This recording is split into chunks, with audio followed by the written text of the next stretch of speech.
নমস্কার বন্ধুরা, আমি পামেলা। গরম তেলের মধ্যে এই উপকরণগুলো দিয়ে, সবজি দিয়ে কি সুন্দর একটা রেসিপি করা যায় সেটাই আপনাদের সঙ্গে আজকে শেয়ার করব। আশা করছি আপনারা সবাই খুব ভালো আছেন এবং আমিও খুব ভালো আছি। কোনো মশলা ছাড়া, কোনো রকম মশলা ছাড়া শুধুমাত্র লবণ আর এই সবজিগুলো দিয়ে এত সুন্দর যে একটা সুন্দরভাবে ভর্তা রেসিপি হয়, সেটা আপনারাও একবার দেখলেই কিন্তু বুঝতে পারবেন। সুন্দরভাবে কিন্তু এই রেসিপিটি তৈরি করব এবং কিন্তু বানানোটাও খুব সহজ এবং খেতে কিন্তু খুব মজা লাগে। আর কোনো খাটুনি নেই। দেখুন, শুধু টমেটোমের মুখ অংশটা কেটে নিয়ে পেঁয়াজটাকে দুটো টুকরো করে নিয়েছি।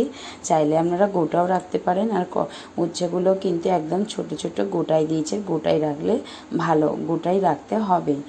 আর গরম সর্ষের তেলকে ভালো করে গরম করে নিয়ে তার মধ্যে দিয়ে দিয়েছি, কিন্তু ধুয়ে নিয়েছিলাম। ধুয়ে ভালো করে জলটা ঝরিয়ে রেখে দিতে হবে যেন শুকনো শুকনো হয়ে যায়, কারণ তেলের মধ্যে তো হলুদ দেবো না, তা না হলে কিন্তু একদম গায়েতে ছিটকে আসতে পারে।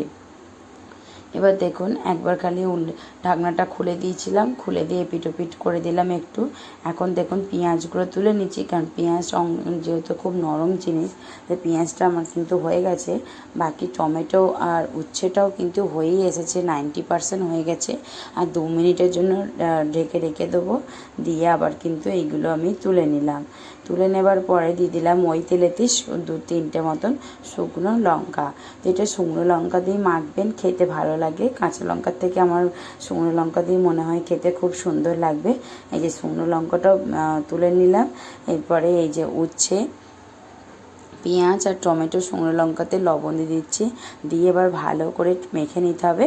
অনেকটা ঠান্ডা হয়ে গেছে, ঠান্ডা হয়ে যাবার পর মাখছি, কেননা গরম অবস্থায় একদম মাখতে যাবেন না, কারণ এগুলো একটু চেপে ঘষে মাখতে হবে। গরম অবস্থায় কিন্তু একদমই মাখতে পারবে না, ধরতে পারবে না, হাতে কিন্তু খুবই গরম লাগবে।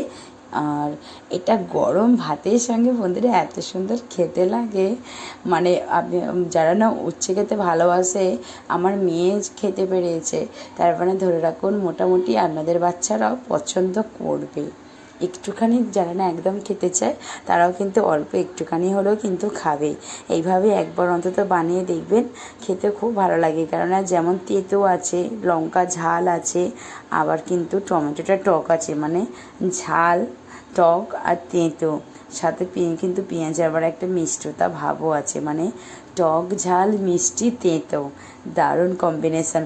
4টে জিনিস দিয়েছে, 4টে জিনিসেই কিন্তু 4টে রকমের আলাদা স্বাদ হয়। লঙ্কা থেকে যেমন ঝাল পাওয়া যায়, উচ্ছে থেকে যেমন তেঁতো পাওয়া যায়, টমেটো থেকে যেমন টক ভাব পাওয়া যায়, পেঁয়াজ থেকে তেমন মিষ্টতা ভাব পাওয়া যায়। আর 4জনের গুণাগুণ কিন্তু আলাদা। তো এবার দেখুন, এমন লবণটা দিয়ে ভালো করে এবার মেখে নিলাম।